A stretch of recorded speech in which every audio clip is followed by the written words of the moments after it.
Hello again. We are Chris Lee, Graham Doty, and Jay Greeson of Southeastern 16 here to preview the Clemson Regional.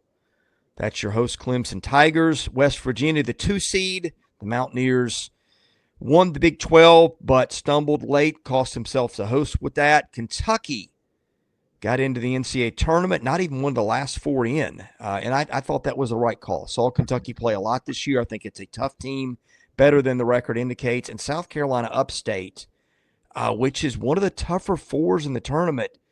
Gentlemen, we got an interesting one here. Clemson's had trouble at times getting out of its own regionals and supers. You got a West Virginia team that had a gaudy record most of the year that really stumbled late as it played tougher teams.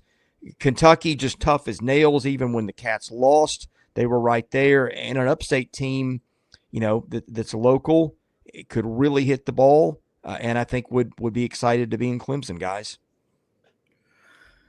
I think Kentucky should be very excited. And as it turns out, I thought they were going to be one of the teams to kind of be nervous and sweating it if they were going to get in or not. They had nothing at all to be worried about. They were safely in the tournament. So now's the chance for them to just enjoy this experience and try to make some noise. I think this was one of the most interesting regionals just because I would say it's got some of the biggest names, 3 Power 4 conference teams. You got a West Virginia team that was at the top of the standings in the Big 12 the majority of the season. And then, obviously Kentucky out of the SEC. So, and Upstate is a good story. It's their first time ever to make the NCAA tournament. Well, there are no down faces at Upstate then. Definitely not. Well, they this is one of these regionals too. You look at the DSRs, which is what I like to look at. D1 baseball does. And baseball is a different game every day depending on your pitching. But the DSRs for the 4 teams in the tournaments, and it's quality-based ranking. Clemson 9, West Virginia 33, Kentucky 37, Upstate 54. So Clemson got one of the tougher 4s and got kind of maybe 2 teams that should have both been 3 seeds. But I think this is one of these regionals that, every now and then you see a 4 seed get out of. I'm not predicting it, but again, Upstate a little tougher than most teams. So, yeah, where do we want to start with this? Do we want to start with Kentucky or Graham, have you got another starting point with this regional? Yeah, I mean, we can definitely start with Kentucky if you guys want. Like I know for me personally, I've seen Clemson in person twice this season. So, kind of have a feel for them and what they're all about. But, I mean, if we want to go Kentucky, let's do it. I think this is a Kentucky team. They're kind of very similar to Vanderbilt and Oklahoma and the style of play that they like to do, and that is manufacture runs, sacrifice bunts, sack flies, stolen bases, all that kind of a thing. So they're going to play small ball. Clemson plays in a similar fashion. Clemson doesn't really hit a ton of home runs. So, I mean, this is a Kentucky team. I think if they want to have success, they're going to have to lean on these 2 guys in the lineup. Cole Hage, who had a really, really good year for Kentucky, and then the other one, Tyler Bell. Bell, phenomenal freshman season, double-digit home runs. I think if Kentucky wants to do anything, it's going to start at the top with those 2. And then if they can get like Ben Cleaver, I know he's not their top guy, but that's somebody that could be big for him on the mound in this regional, because to me, he's one of the best number 3s in the country out there. Yeah. No, I completely agree with that. In a lot of honesty, there may not be a number 1 seed. I know we talked about on a different show about whether Coastal was ticked off about their draw. If you're Clemson and you've got 2 other Power 5s, a Upstate, and then you win that and you got to go through Baton Rouge. Yeah. Clemson's got the toughest path to Omaha, in my opinion. Yeah, mm-hmm. I think you might be right there. I mean, and I'm interested in this too. Looking at West Virginia, which will be Kentucky's opponent in round 1, their lineup, and let me just pull this up to be clear. All right, this is sorted by plate appearances. Grant Hussey, number 1 plate appearance guy, lefty hitter. Skylar King, number 3, lefty. You go down to Sam White at 6, lefty. Kyle West at 6. And then their let's see. It's Spencer Barnett, Armani Guzman, Michael Peraza. Those are all lefties. I don't know how they'll mix and match or line up stuff, but point is, you could see West Virginia throw out a very lefty-heavy lineup. And by the way, some of those guys are also their best bats. Kentucky starts with lefties Nick McKay and Ben Cleaver. They've been going in the 2 and 3 holes. I wonder if you don't see that flipped a little bit, maybe McKay go in the 1, which is where he started the season. That might be what I would do. Nate Harris has kind of been opening games for them with mixed results, but just an interesting thing to watch there. Mm-hmm. Kentucky is just Tyler Bell turned down, I think, 7 figures a year ago to come to Kentucky. Tremendous shortstop freshman, can do everything that you need to do on a baseball field. They mixed and matched a little bit late with their lineup. Cole Hage, the left fielder, big right-handed power guy who transferred from Columbia. Hudson Brown, big lefty first baseman, didn't put up huge numbers, but I saw him, big, strong kid who can drive the ball out of the park and got more time at first for them late. This is a team with James McCoy started playing a lot more late, hitting in the cleanup spot. So this is a team you could see Nick Mingione really, really mix and match with his options, both pitching and hitting wise. So those are the things to kind of watch for Kentucky, where they struggled. Back in the bullpen cost them so many games. They don't really have a shutdown dude at the end. Simon Gregerson is their guy, but he blew some games for them late. Graham, let's talk about Clemson. You saw them play a couple times. Cam Cannarella is the name that everybody knows. Potential first round of the draft, had kind of a down year. But what do you think of the Tigers? Well, it's funny. You mentioned he had kind of a down year. I think everybody was a little bit disappointed in his extra base hit numbers. He still hit 339, had 45 RBIs, 20 doubles, but just 3 home runs. So that's kind of where I think the disappointment comes in. If you've never seen him play, he is electric. He's a lot of fun to watch. He's like the spark plug and kind of like the table setter. He's the engine of the offense for Clemson. The other one, Dominic Listi, is their only other hitter above 300. Really, really like him. He's the only guy for Clemson that has started and played in every game this season. So he's kind of like the heart and soul of everything that they do. It starts with those 2 guys in the top of the lineup for Clemson. Now, pitching-wise, now they have a dude, and that dude is Aidan Knaak, or Knaak, rather. Over 100 strikeouts. He's walked under 30. So that's who they're going to lean on. So their decision is, do we want to pitch him against UC Upstate, or do we want to hold him for potentially their second game, whoever that is, Kentucky, West Virginia. So be interesting to see what Coach Backett decides to do there. But to me, this Clemson team, their power numbers, they're not really up there. They're actually very similar to Kentucky in that they play small ball, sacrifice bunts, sack flies. They'll steal the occasional base. They got 79 stolen bases, which is above the middle of the pack in the ACC. So very similar to what Kentucky wants to do, not really a power hitting team. So that makes it, in my opinion, that makes it a fun matchup, whoever Clemson gets paired up with, Kentucky or West Virginia. It also, first, the Cannarella kid's been in Clemson longer than Howard's Rock. I mean, dear Lord, that guy was playing in 2012. But one of the things Kentucky does really, or Clemson does really well, they got a team on base percentage over 400. And the 2 guys you mentioned, Graham, in Cannarella and Listi, are 470 and higher. Listi's over 500. He gets on base half the damn time. So yeah, that's crazy. It is. And both of them walk more than they strike out. Both of them put the bat on the ball.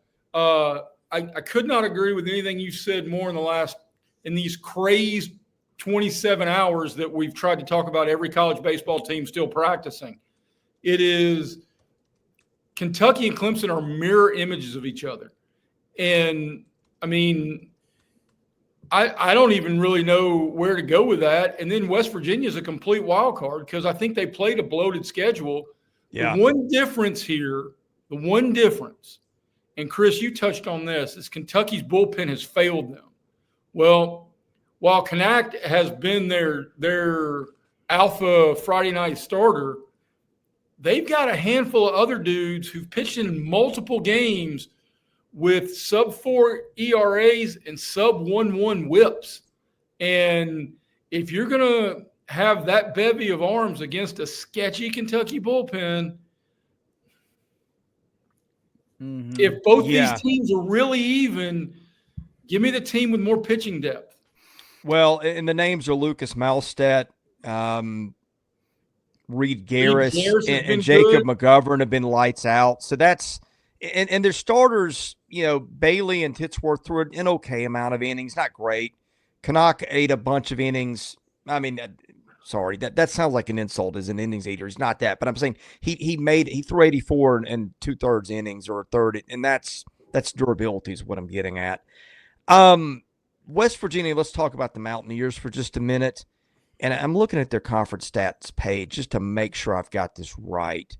But, their top 3 guys in innings pitched were all fairly good pitchers. Let's see how they went in conference games. They started Griffin Kirn started all 10 games. Jack Kartsonas started 6 of their 10 in conference. And their other main starter was Gavin Van Kempen. So I think those were their top 3 guys in innings. And that's where, they're pretty good when it comes to that. The bullpen is the issue, guys. Their bullpen, once you got into it, they gave up a lot of base runners. And that's not a great recipe for advancement in a regional. Yeah. To me, when you look at West Virginia, nothing really jumps out at you at any of their numbers. The one area where they do excel is stolen bases. They got over 100, third in the Big 12 with 105. But they're in a regional where you got other teams that are pretty similar, Clemson and Kentucky, that like to steal a lot of stolen bases. So I don't know if that benefits them or not, but to me, when you look at West Virginia, middle of the pack and everything, offensively, pitching-wise, and then, what scares me about West Virginia is when you look at their record against quad 1 opponents, it's not good. And they had a chance. I mean, the Big 12 was there for them to take it, and they just couldn't seize it. I think they played Kansas late in the regular season down the stretch and just – it didn't go their way. So they've been a really good story, I would say, the last 3 years in college baseball and in the Big 12.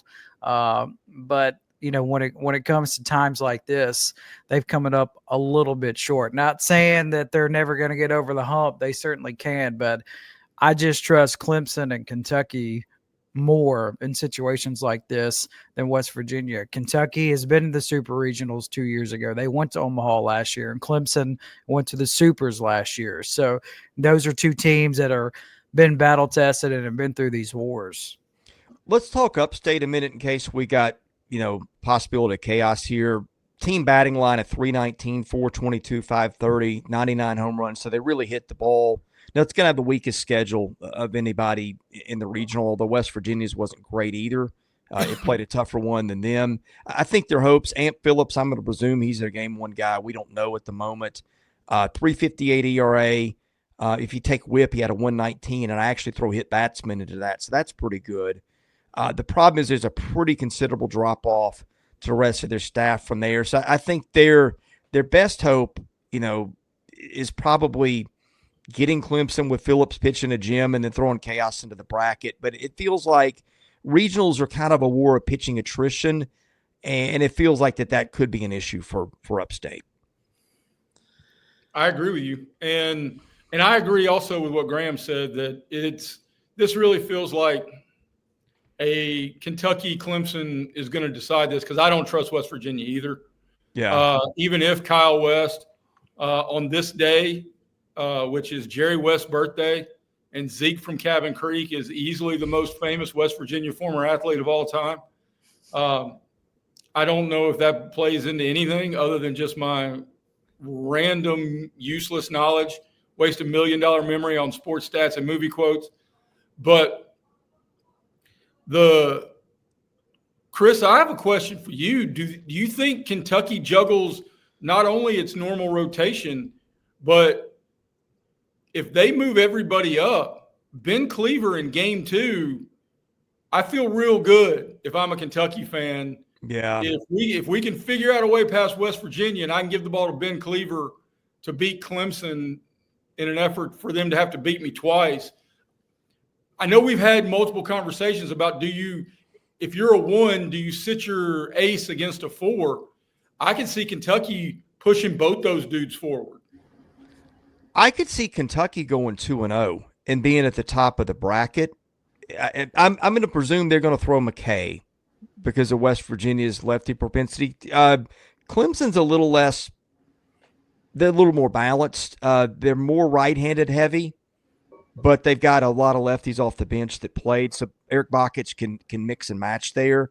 But Cleaver's so good, and he's not like a power arm like 98. He's more, maybe low 90s, but he's just got different pitches. His off-speed stuff is good. You can't see the breaking ball off the hand, and it's a slow breaking ball. So I could see Kentucky even getting up 2-0 in this regional because of those two guys. The problem is it just fell apart other places. I mean, they do have some guys who can cover innings. Jackson Novi's one of them. He's been there forever. Yeah, he has. They started throwing McCoy later in the season. I don't think their intention was to make him a two-way player, but the fact that he started getting more time late in the year and even tried to close some games was maybe a little bit of a red flag. Evan Byers is a guy that's thrown a lot, but I just think that like the problem for Kentucky, even if Kentucky gets up 2-0, we get into bullpens and theirs and Clemson's, and it's no contest. And I think those are going to be the final two teams standing. And I think that's why I'm going with Clemson here. I'm picking Clemson. I think this will be one of the most challenging regionals just because of all the high-level competition in it. But I'm picking Clemson. This is a team battle-tested in the ACC, and as Jay said earlier, if Clemson does make it to Omaha, they certainly have earned it. I had written down Clemson, but I've now talked myself into Kentucky because of this. I do also think they're going to get up 2-0 and have used both their aces, both their dudes, to get there. But if this was, say, a Georgia-type team and you had to win that most important third game to advance against a big-time offense, I'd be a little more concerned. So if you're going to give me 1 out of 2 with Kentucky in a gritty, scrappy, who can manufacture more runs and who can limit the other team from scoring runs, I'm going to roll the dice with Kentucky because I think they've seen better competition all year long. The Clemson and Kentucky both played top 5 schedules in the country, according to DSR, by the way. And West Virginia and Upstate were significantly behind that. Upstate was 106. Upstate was 103 and West Virginia was 95. So Upstate and West Virginia played roughly the same strength of schedule, which maybe says something about the Big 12, or at least the part of it. Right. That West Virginia got. Jay, I'm going to give you a little boost to your theory here, okay? Nick McKay's a 7th-year guy at Kentucky. He can cover a lot of innings. I think Cleaver could almost throw a complete game. Well, he's more of a 6 or 7 inning guy. He's pretty pitch efficient. He's been over 100 pitches several times. But, if you get some balls put in play early, keep the pitch count down, that's your scenario. And I kind of shortchanged Nate Harris. I kind of tend to think of him as an opener, but he did throw 53 innings, and they were pretty effective. Now, there's going to be a limit on it. If you can get Cleaver and McKay deep into games, then say you save Byers and Novi, some of your guys, and they weren't great statistically, but they can pitch. Maybe even James McCoy, who was super effective when he did pitch. You mitigate your bullpen a little bit more. I still feel like that feels like a lot to bite off, but I can see it. If you got Walker in a game 3, you're in a pretty good spot. So, and I don't think Georgia. I think Georgia would rather face Clemson than Kentucky. Clemson beat them earlier. So did Kentucky. Yeah. All right. We're wrapping up our series of regional previews. So we'll have all the regions covered. And, we'll We'll get them all 13 to you. SEC teams. All the regions with SEC teams. That's correct. And then we will do recaps. We'll do live stuff Friday, Saturday, Sunday, and even Monday if there's still baseball there. So hit the subscribe button if you don't mind. For Jay Greeson, Graham Doty, I'm Chris Lee. God bless you. Thanks for watching our baseball coverage here at Southeastern 16.